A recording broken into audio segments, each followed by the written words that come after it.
All right.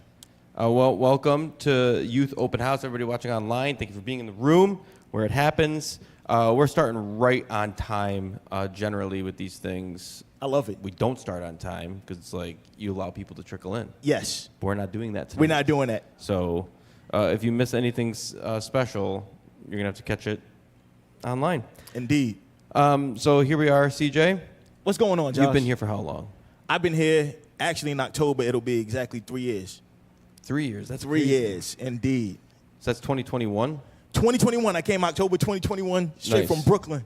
Straight from Brooklyn. Always. And so you are now, 3 years into youth pastor. Yes. Can you just explain for the people kind of the journey from basically to get to this spot? Yeah. Yeah.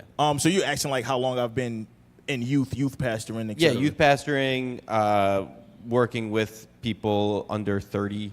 Yeah. Oh, man. So Yeah. long story short, I started in young adults, worked with young adults. I started overseeing, actually I was in a marketing, I joined the marketing team, volunteering marketing in my old church. And then I was asked to take over all the volunteers. At that time, it was about 200 young adult volunteers. So I started overseeing all the volunteers during that time. And then a position came available to work with youth at the church to become the youth pastor. I never saw that coming at that time. And then I just ended up taking over that role as youth pastor. Kind of reluctantly at first. I never saw myself working with youth. It wasn't a desire of mine. I was full on young adult. That was my, what do you call it? Yep. That was my spot. But then I remember praying, just asking God, like, God, if you want me to do this youth thing, then you're going to have to give me a heart to be with youth and to see youth grow. And God did that. God did that. And so years later, that was about, 6-7 years ago now. Yep. And here I am now, youth pastor in Rochester at the best church in Rochester, New Crazy. York. So, Father's house. It's awesome. I think it says live. Oh, we are here. We are live. There we go. Look at that. It's like a 2-minute delay. Now they're Okay. going to hear that, and now we've ruined it. It's all right. But if you are tuning in online, if you have questions for CJ throughout, you can put them in the chat. I'm watching it. I'll ask any question that comes in. That's my promise to you. And just FYI, we are streaming this just so anyone who misses this, we know it's a lot of obligations, et cetera. So we're going to put this up online. This video is going to be available. So share it with your friends or anybody who you know needs to see what's happening here in youth. Yeah. So you said 7 years about? Yeah, it's about 7 roughly years. 7 years? Yeah. All right. So obviously when we think about teenagers, I feel like 7 years is basically a full youth cycle in some ways. Correct. The turnover has been because usually it's 9th to 12th grade, you would consider high school ministry. So you've seen the turnover, and generally with that comes the turnover of culture and how teenagers are responding to culture, how middle schoolers even are responding to culture. Yeah. How have you seen culture shape youth in the world that you are interacting with? And then how has the church in your mind? Oh, man, go ahead, yeah. I'm going to just turn that down. Yeah, there you go. And then how has the church kind of in some way shaped it? Where do you think maybe the church at large has kind of maybe missed it? Yeah. Why don't you explain that a little bit? So in order to talk about that, I have to go straight to COVID. Yeah. Because I was a youth pastor pre-COVID, Yeah. during COVID, and post-COVID. Yeah. And the differences are pretty significant. Yeah. So pre-COVID, I don't think we knew as much about the state of not just even youth Christians, but Christians, period. Yep. I think everything was easy to kind of hide. We kind of assumed that everyone knew the way. They were coming to church. They were part of youth ministry. So we assumed that they knew everything. Yep. it was easy to hide, I guess, just being in the crowd, following what everyone is doing, listening to what the pastor is saying. But when COVID happened, it kind of took all of that away. COVID, a lot of people like to use the word exposed. COVID exposed like the real state of where people were, where youth were, and we found out a lot of people had not been discipled. We found out a lot of people didn't know what it actually was to be a follower of Christ. A lot of people struggled with community. And then coming back post-COVID, like after COVID was over, we got it seemed like a whole new crew of students who had no idea how to build. They had been shut away for so long. They had no idea how to build community, how to be around each other. They had become so addicted to their devices, phones, tablets. Anxiety had gone through the roof. A lot of that is pretty understandable. You come out of this whole, I don't know, how long did COVID last? And I was in New York City at this point, so it was even more intense in New York City at that time. So they had been shut down, let's say, for a year and a half, wearing masks to school. A lot of people missed their graduations. Social events are shut down, and so with all of that, again, came a lot of anxiety, a lot of depression. There's studies that say right now we're living in the most anxious generation of all time. And so I find now a lot of the work is how do we get them through anxiety? There was, let's talk about some of the other stuff that happened during COVID that affected youth, right? Leadership. Think about the distrust in leadership that happened during that time. And this is not just church leadership. We're also talking about government leadership. There were a lot of scandals that came out, the whole George Floyd thing. So you talking about like the police interaction that happened, church leadership. And so there was a lot of distrust. And so now you come back, you have a lot of people looking at leadership like, why should I trust you? Like all this time you're telling me like I should have been listening to you, and all this stuff started coming out, all this stuff started happening, and they started turning to other people, other voices, whether it was social media, TikTok, all these other voices to get their information from, to get their guidance from. And so now we got to reestablish trust, redefine, like what does authority mean? What does it look like? Because authority is a biblical principle. And just because young people or people in general have issues with authority, that doesn't mean we throw authority out the window. So now how do we reestablish that? How do we get them to build community? How do we get them to get through anxiety? Those kind of things are the issues that we're dealing with youth and young people today. No, it's almost like I like when I was a teenager, when you were a teenager, I feel like we probably still had anxiety. We just didn't really label it like that. Correct. I feel like we had like, it's almost like unspoken trauma that, I don't even like to use the word trauma. But for sure. But now we are, I think as a culture, way more open to the idea that people struggle with anxiety. But now when you put COVID in, all the different, like it feels like there's new scandals like all the time. All the time. And then the mistrust gets so high. So now we actually have teenagers who are in some ways having to deal with what most people who are like our age and older would consider almost like these are adult emotions that teenagers are having to navigate. And so people aren't coming into church, even like 13-year-olds are no longer coming into church, you could say, like with the same mentality as we were walking into church at 13. Because they're dealing with so much more spoken, mental, anxious thoughts, depression, all those things are very real and actually culturally like normative. So now it's like, it's almost an expected outcome of a teenager is to be dealing with some sort of mental health issue. And so it actually does kind of shape the way the church interacts with young people. Because now it kind of changes the game in a lot of ways. And let's bring it to youth ministry a lot more. So if you have a person who's dealing with anxiety, right, and other mental things, the way youth ministry had been structured since I had been in youth, because I grew up in youth ministry since I was about 13 years old, to the time I was volunteering in youth ministry, to the time I was leading youth ministry. Youth ministry had always been kind of like this hype thing. Like you come in like, hey, hey, so glad to see you today. Can't wait. Hey, we giving away free ice cream, free bracelets. Like, come grab one. Come hey, get your Yeezys. Get your Yeezys. It's gonna be crazy. Did you meet this person? Go say hi. Hey, like, let's take a picture. And it's like, but you're dealing with people with anxiety. Yeah. Now. Yeah. And they have words for these things. So it's like, whoa, relax. Yeah. Like, actually, this is scary. Yeah. Like, why are you screaming at me when I walk through the door? Like, I don't even want to hug you. Like, what is going on here? And we keep just hyping it. Oh, no. Like, this is great. And like, what in the world is happening? Yes. And so we're at a point now where we have to reassess how we do things.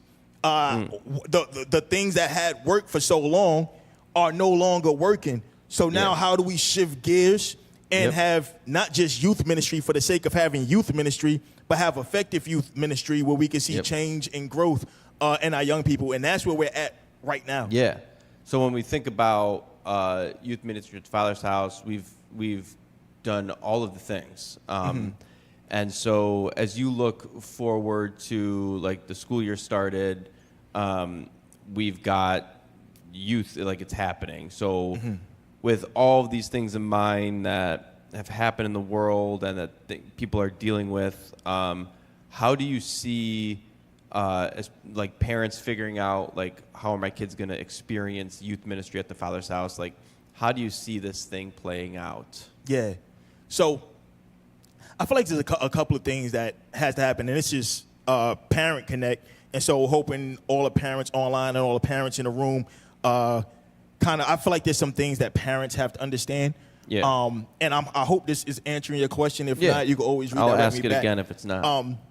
So one, I feel like this has to be an understanding from parents that growth takes time, right? It's going to take time, and it's going to take consistency, right? So what can't happen, and this has happened from the time I've been in youth ministry, a parent will bring their student one time.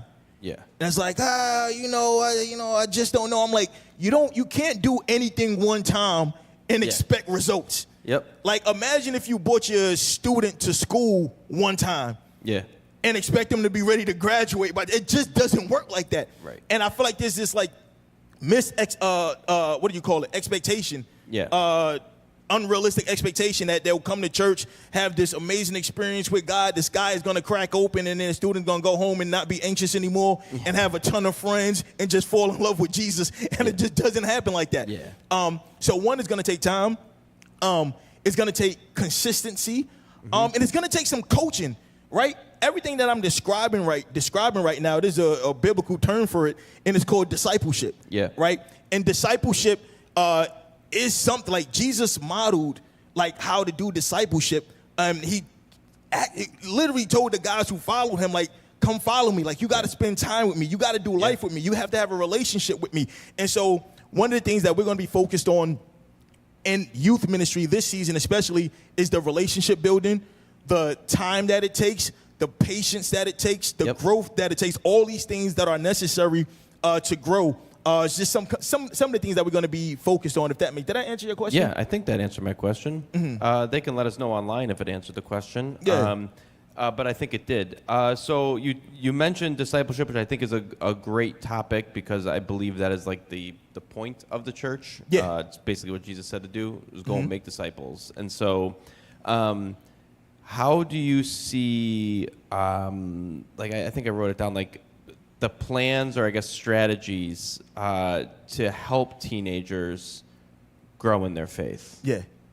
The plans and strategies, a lot of it has to do with the spaces that we create. Yeah. Right? We have to create spaces. All right, so number one thing, we have to allow, and this is parents, please understand this if you're watching online or you're in the room, we have to create space for authenticity. Authenticity is necessary. So what I notice a lot of times is students don't have a lot of spaces where they could be themselves, truly themselves, whether it's because of societal expectations, whether it's because of expectations from parents. So what happens is we have a lot of students who may hide things at home, and they never get a chance to be their real selves, which may seem like it's not that big of a problem. But the issue when you're not being your real self is that you're never able to successfully grow into the person you're supposed to become. And I like to look at it like this. I have this analogy. The way I think about it is like a GPS. Yeah. Right? You have a GPS, and the way a GPS works, you have to put where you are, and then you put where you want to go. And the GPS gives you instructions to get there. Yeah. But the only way you can get accurate instructions to where you're supposed to go is if you actually put where you are. Yeah. If you do not put where you are, you can't get to where you're going to go because you're going to get incorrect instructions. And so when it comes to students or anybody for that reason, like the only way you can actually grow is to start where you are, acknowledge where you are, be where you are. And so I want to encourage students to come as you are and then grow into who you're supposed to be.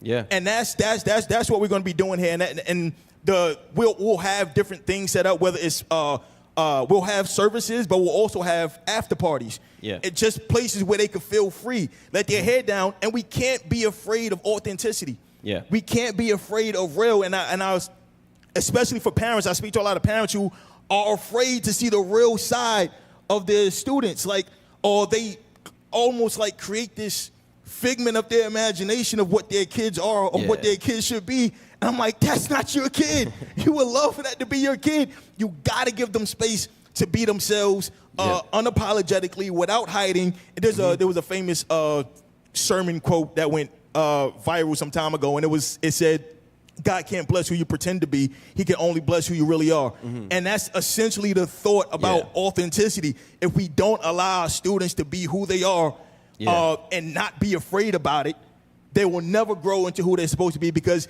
they're always acting perfect, and there is no growth in perfect. Yeah. You can't grow from perfect. Yeah. So what are you doing? And so number one, allow them to be authentic, allow them to be themselves, and then two, show a picture of what life can be when you do things God's way. Yeah. Right? So the thing that we're always facing with students is the worldview and the word view, right? The way of the world and what the world says is right, and like how the world says we should do things, and then what the Bible says, right? So it is a popular thing among students. You hear the term guy math or girl math, but there's a thing called God math, right? And God math just doesn't make sense, but it's the way to become who He created you to be. And so and next week we're going to be talking about this a little bit, like what is God math? Like what does that look like to go, not just to pursue it, because God, He talks about don't think about what you should wear or what you should eat or what you're going to sleep or where you're going to sleep. He said seek the kingdom and all these things are going to be given to you, right? That's God math. But we have a generation that's so caught up with, I got to get this for me. I got to do this. I got to do this. And so when you do that, you get burnt out. You get tired. Your anxiety goes through the roof because you're following the math of the world. But God is like, there's a way that I'm trying to show you to do this. And I feel like if we can paint pictures of what it looks like, of people who have cultivated this life God's way, I just want the students to see there's another option. So once we be authentic, we'll start talking about how God called us to live, and then start discipling them. Building relationships with them, knowing their names. So we're going to be putting out links in the database for students and parents to register and like sign up to be. I don't want to call this a program, but in a lot of ways it has to function like a program. Or where students come in, they're a part of it. We know their face, their name. So I'm going to be having parents and students to submit a picture, like a recent picture of yourself. So when you come in, one of the worst things, and I'm guilty of it after being a youth pastor for so long, and a lot of leaders do it as well, but you see a student like 8 times, is like, hey, like, is this your first time? Like, no, this is actually my 6th time. You ask me this every time. But it's like you meet so many students like throughout the days, throughout the years, the faces begin to mesh together. So we're going to get like a database where all the students' names are there. We get to see who their parents are. If there's an issue, we get to connect with the parents, because we can't underestimate, and I know I'm throwing a lot of stuff out there, but we can't underestimate the role that parents play. I just need to vent 1 second, since this is for the parents and we have some parents in the room. One of my pet peeves. I do not understand this. Okay. I don't understand this. So we have, I'll see a youth, right? I'll see them 1 month, and then I don't see them for like a month and a half, 2 months later. And I'm like, what happened? Like, where were you? They like, I wanted to come, my parents just didn't bring me. Yeah. I'm like, what? Like, yeah, I wanted to come, my parents just didn't bring me for whether it was whatever the issue might have been. Yeah. And sometimes it's punishment. And part of me, I would have loved my punishment to be not to go to church. Yeah. When I was younger, I'm like, yeah, give me that punishment any day of the week. But it's like, you on punishment, you can't come to church. Or, I was just tired. And I get it. I'm a parent as well. Yep. Like, even last night, I had to take my daughter to cheerleading in like 6 to 8 p.m. I'm like, man, like this is, but like as a parent, like if you want to see your child grow, growth doesn't come easy. And there's a distinct difference in the parents who are putting in the time, fighting through and tiredness or what schedules and all of that, and get their children in a place consistently where they could grow, and the parents who don't do it. Yeah. And I feel like if I point to one factor, that's the difference. It's not what we teach. It's not like how we set up this service versus the after party or the small groups or whatever. Yeah. It's the parent involvement. Yep. I have students who sometimes come, their parents don't even know like what they're coming to. And I ask them, there's been students who come in and I'm just like, we have church on Sunday. Like, I got church on Sundays too? Yeah. Like, and then I take them into the auditorium and so they was like, what is this? I'm like, your parent doesn't know. Yeah. I'm like, so like, there's a lot of layers. Yep. I'll let you ask the next question. No, but I think just had to go into that a bit. Because I think like it all kind of does like work together, especially for parents. Because I think that like a parent's ultimate goal is to raise like independent kids who love Jesus, and can find success in the world in whatever avenue that might come. Yeah. But all of it is like a process. And like you were talking about with discipleship, like there are things in life that people experience. And I think one of the hardest things with parents is the like fighting the urge to like protect your kid from like the process. Yeah. And so we go into protection mode when it's like, no, actually there's a process you need to experience. It's a lot of P's, I guess, apparently, but like sometimes there's pain in the process. And if you're not careful, you'll just try to protect your kid from the process, and then you're stunting the very things that God actually wants to work in them. 100%. And part of discipleship, and one of the things that you're talking about is like, let's open up the door for people to live an authentic experience with all the anxiety, all the stress, but in the midst of it, let's try to help disciple them towards like health and wholeness that can really only be found in Jesus anyway. Yeah. And to add on to that, it's also a thought in my mind of like embracing the messiness. Yeah. Right? I talk to a lot of students, parents who are almost afraid of the messiness. Yeah. When you I grew up in youth ministry. Yeah. I did a lot of things in youth ministry that I was not supposed to do.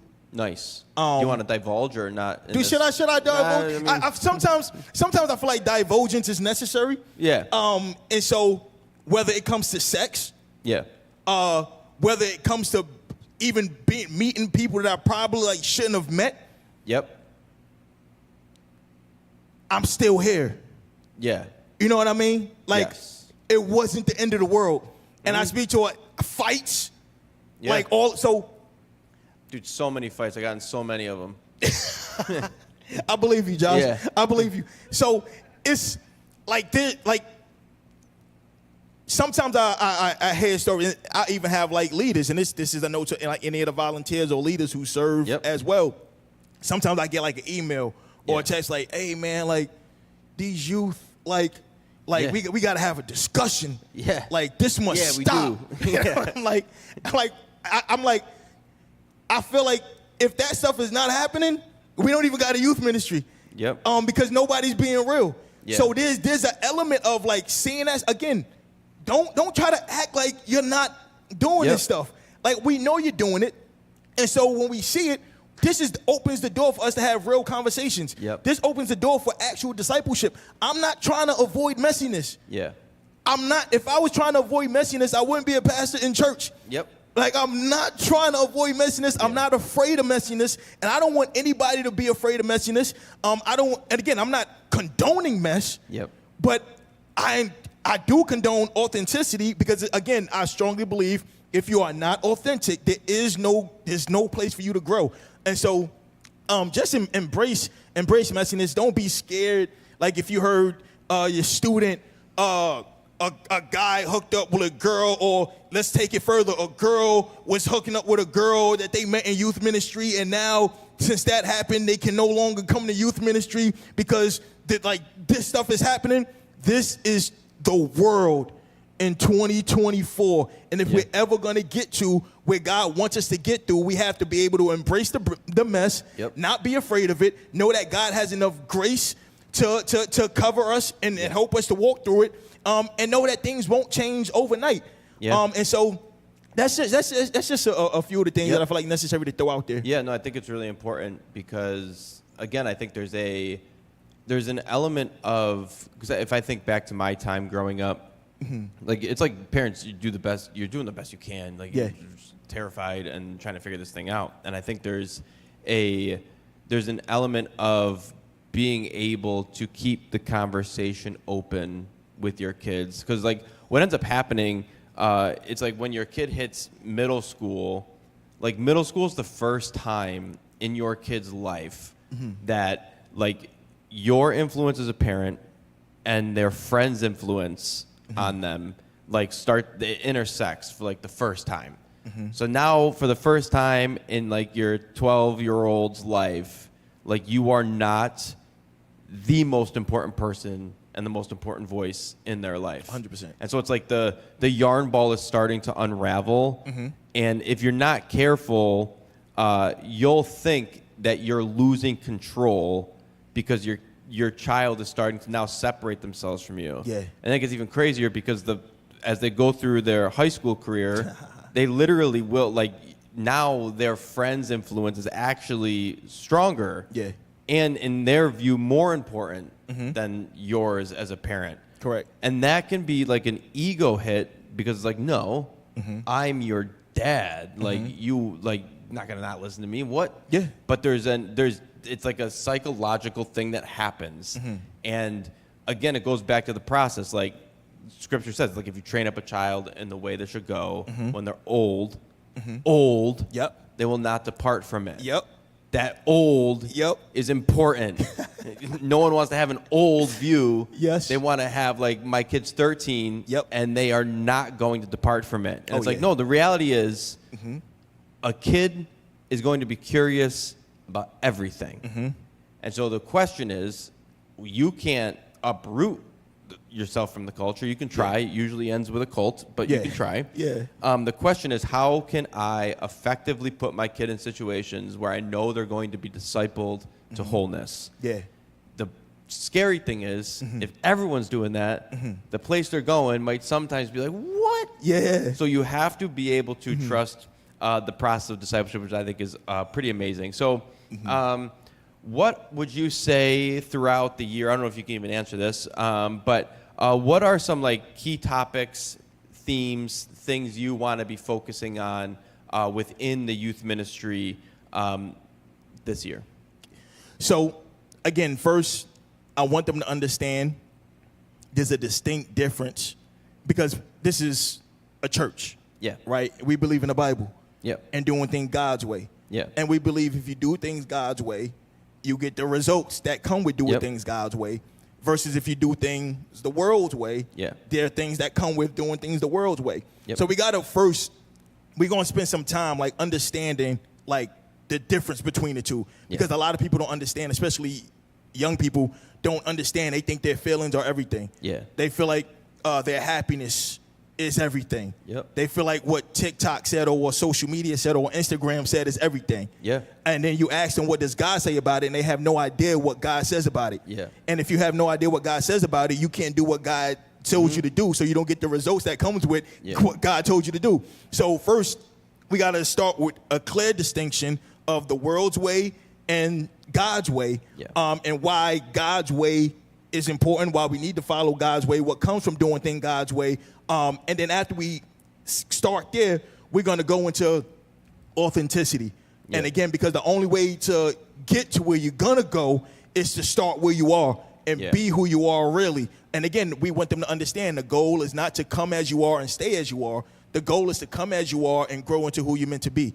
And so we're going to go into authenticity, we're going to have some testimonies. And so I think one of the biggest things you can do for a young person is, I like to call it, show them your scars.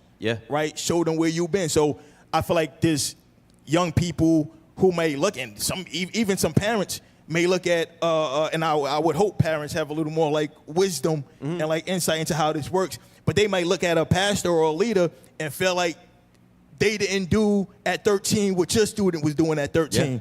Like, so part of it is like letting them know, like, when I worked at, I don't want to say certain things, but when my past younger, I was stealing money out the register.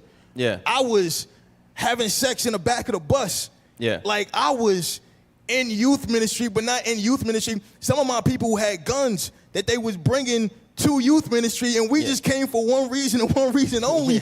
And it was happening like after service. And so I feel like I don't know what the perception is sometimes, but I need people to know and understand, like there was a process, there's a testimony behind like all of this, and things don't happen overnight. And so going through into that authenticity, being real, but then getting a picture of like where you could be.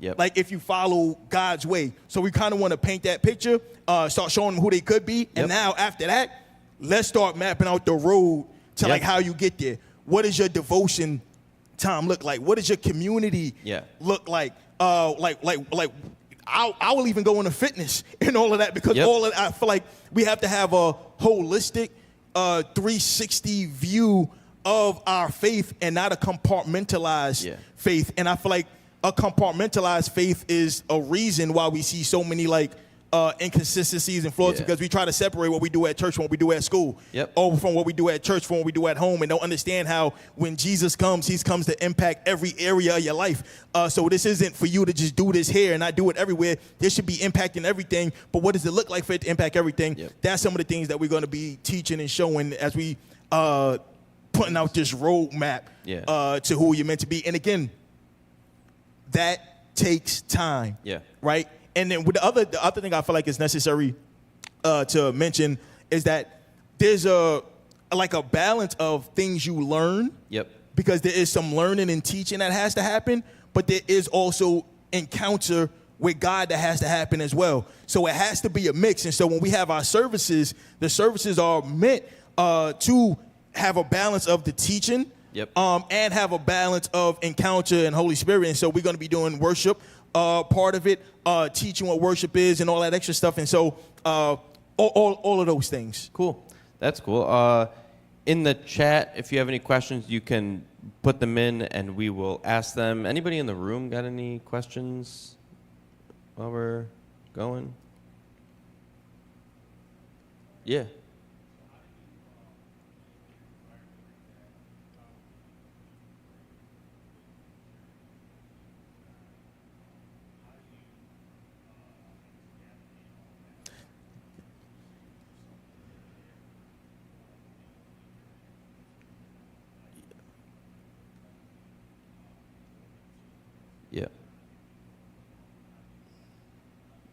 Yeah.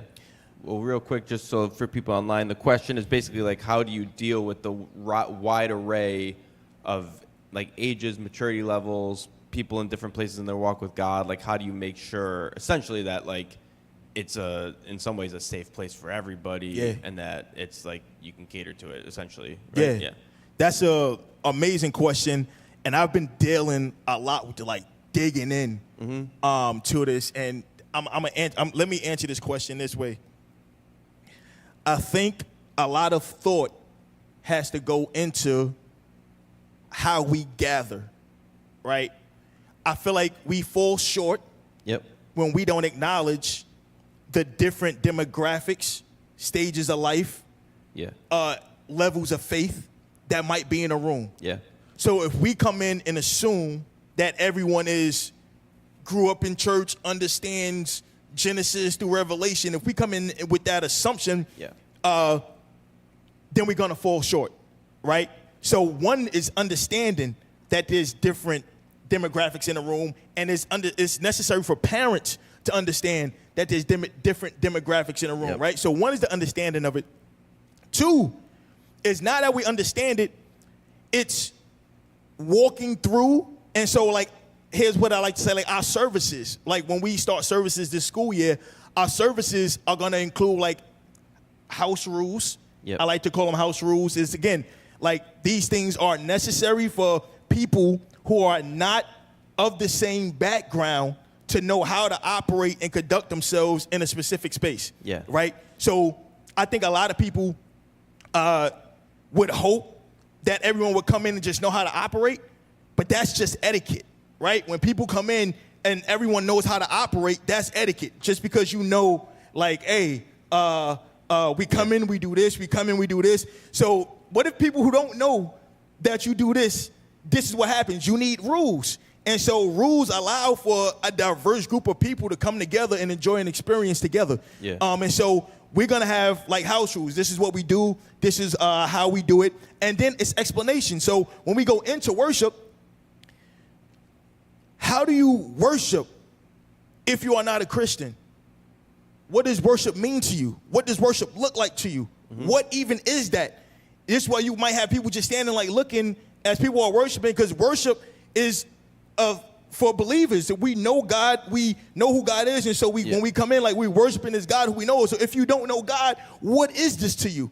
And so we have people in the room who don't know God, so it's an explanation. Hey, when we worship, this is why we worship. This is who we worship. We worship out of this understanding. And so when we're about to go into worship right now, I want you to understand what you are looking at, what you are experiencing. And if you feel something, I want you to understand, like, what it is you feel. And so it's a lot of explanation. It's understanding.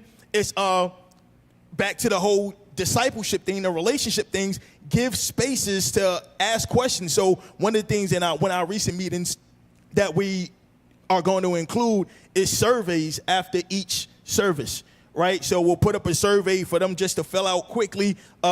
Is there something that was confusing? Is there something you didn't understand? Whatever. And so just to continue to get that feedback and change whatever we need to change, modify whatever we need to modify. And being in contact with parents and guardians is super. I can't understate the importance of having that connection with parents. Because you got to have somebody in. So if a student comes in one time, two times, by that fourth time you come in, we're going to have the conversation. Hey, like, who are you coming with? Who's your parent? Like, who's your guardian? Like, how can we get in contact with them? Because this isn't parents dropping their student off and just letting their hands go. This is a partnership. Like, we can't do more than what you're doing at home. And if we need to work with the parents at home, then we're going to have to we'll do that as well, at least get in touch with them. But I hope that answered your question somewhat. So it's a multi-faceted thing. And again, just let them know, listen, this is how we operate. This is what we do. This is why we do it. We're going to help you grow and understand in this process, and not, again, shying away from, like I said, the messiness, right? We understand that with a diverse group of backgrounds, life experiences, faith levels, comes other things. And this is why we got to put the rules and stuff that we have in place in order to successfully grow. Nice. Thanks for the question. We have one in the chat, basically around, like, when are youth services taking place? So youth services for teens.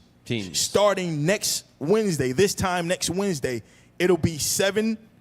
Doors open at 6:30. So the doors are going to open at 6:30, and the pickup will start at 8:30. So services are going to be first. The service will kick off at 7 o'clock. And then after the service is over, we'll have time for them to hang out, community, play games, eat together in the room. And then parents can start picking up as soon as 8:30. Sweet. Wednesdays for teens. Wednesdays for teens, and then Sundays is for middle school. Sundays in the youth room is middle school, and that's 6th, 7th, 8th grade. And what we do on Sundays is any teens, high schoolers, teenagers who want to be in the youth room, they help out, they serve. So they either help with tech, they help with greeting, help run games for middle schoolers on Sundays. So Sundays middle school, Wednesday nights, essentially 6:30 to 8:30 are youth nights. Sweet. Teen nights. And the cool thing about this is that Wednesdays is kind of becoming like a church night. So starting on October, I think it's October 1st, Grow Nights start here. Second. Second? Mm-hmm. October 2nd, it's a Wednesday night. So that will be taking place in here. It's a whole class that parents essentially can come to, bring their students to church on that same night. Students have something, parents have something. So we're just trying to make the calendar a lot smarter. We used to do Grow Nights on Tuesdays, but what that was doing was making it very difficult for people who wanted to serve at the Life Center to serve at the Life Center, for people who were serving at the Life Center to participate in Grow Nights. So we're just trying to get smarter and wiser with our calendar. Part of that is putting youth back on Wednesdays, which we've done in the past, and it helps with the church rhythm. And what we find a lot of times during the school year is that even family rhythms kind of line up better with the week. And some people ask, like, why did we move from Fridays? Fridays during school season is football games, basketball games throughout the whole season. And so Wednesdays just give a little more flexibility for that to happen. You've mentioned a little bit about staying connected with parents. You want to get parents' contact information so that you and the ministry can be better connected and partnered. Like, how do you plan on doing that? Is it like texting? Is it phone calls? Is it emails? Is it how do you see that going? All of those. So text. Sweet. Okay. We'll be texting essentially every week. We got the email list where emails go out to every week as well. So if you're watching online or you're in the room and you don't get emails or you don't get texts, we're gonna send out stuff to make sure you have your updated information. And we want to do more things like this. Just to encourage parents, make them aware of the stuff that we got going on. And I even encourage parents to be proactive. Reach out, like any parent that wants my number, like I don't try to hide it or anything. You can have my number, you can reach out to me. I do meet with parents, I speak with parents, whether it's on the phone, whether we got to go out and do lunch, whether they come into the church, I do this. And so I don't want any parent to feel like I'm not accessible, that you can't reach me, I'm available. And so if you desire to reach out, and I think it's better, like when I love when parents reach out. Some parents hit me up, I'm like, I'm so sorry. Like, no, like I prefer you reach out because I know you actually care. I get concerned when I never hear from a parent. I'm like, do you even care, or you just dropping your student off and hoping for magic? So like, definitely reach out to me. I love, and last thing I'll mention on that is, I think one of the things that helps when parents reach out and we are able to talk and have a discussion is that you get a little peace with what you're going through with your students, because you recognize you're not the only parent going through it. Right? I think one of my number one things I recognize with parents from all the years that I've been doing youth ministry is that a lot of times parents hit the alarm button because they feel like, man, my kid is just going crazy. They're the only kid doing this. I'm like, your kid is not the only kid who's doing it. Your kid is not the only kid who has done it. And your kid will and can, like, come through it good on the other side. And if you need any example, I'm one. I can promise you there's plenty of people who I talk to now who knew me when I was a teenager, and even when I was a young adult to a certain extent. They knew me. They were like, you a pastor now? Ain't no way. CJ, stop it. And so they're like, there's hope. And so please reach out, please talk, and don't just make rash decisions like, it's not working. Bought my kid 2 times. It's not working. Bought my kid a month. It's not working. I bought them 3 months. It's like going to the gym a couple times. It's like going to the gym. What? People do 20 push-ups. So we hate the gym. And it's like, where is this? I'm like, it don't work like that. You got to continue to do it. You got to trust the process. And there's even a relationship with parents where it's like, my student doesn't want to come. Yeah. And then they look at me, and I look at them. It's like, okay, so what do you do about this? Yeah. I don't know. What do you do when they don't want to go to school? Do they just stay home? Just skip. Yeah, it's crazy. Yeah. Yeah, and so I feel like a lot of times, and again, I know it's a different age, it's a different time, but there is a bit of parents are like, hey, I know you don't want to go. Yep. You pulling up anyway. Yeah. You're gonna go anyway. And then after time, like if I feel like some students know they have an option. Yeah. Because they have an option. They have an option. Yeah. I'm not gonna go. I tell people now, I didn't care what the youth ministry was doing when I was growing up. Yeah. They could have had a trip planned to the moon. I'm not going. I don't care. Like I don't want to go. Yeah. My mom made me go. And eventually I found friends. Yep. I found community. And then I looked forward to going. To the times when I couldn't go, I'm like, dang, I can't go. And little to no time did it have anything to do with what was happening in youth. It was the people. It was the people. Yeah. It was the people. And so if you come and your thought process is, I'm gonna sit back and like hope we like board this rocket ship to the moon, and I'm wowed and impressed, it's never gonna do anything for you. But if you come and you look to connect with people, and you'll start coming for people, and God will do something in that. And the other thing I'll say is, some people might hear this and feel like we're just trying to grow the youth ministry. I'm not worried about growing the youth ministry. I'm worried about growing the students. Yeah. And so if we grow the students, the youth ministry will grow. Yep. So I'm not worried about the youth ministry. I didn't really start getting comfortable with going until I started bringing my friend with me. Yeah. Once my friends started coming with me, I felt like, all right, this is our place we go to, and we just gonna hang out. We gonna chill. Ask me if I remember anything the pastor said. I don't know. Yeah. Maybe. Yeah. Like maybe there's a few things that probably stuck out, but it was the people I was with, is who I was going with, and that made the experience for me. So find people you could come with. Encourage your students. If you gotta pick up an extra child to bring them here, but just know from the consistency, from consistently coming and just letting these things kind of seek into you. The seeds are going to be planted, and the scripture you brought up is very true. Train up a child in the way they grow, and when they old, they won't depart from it. Awesome.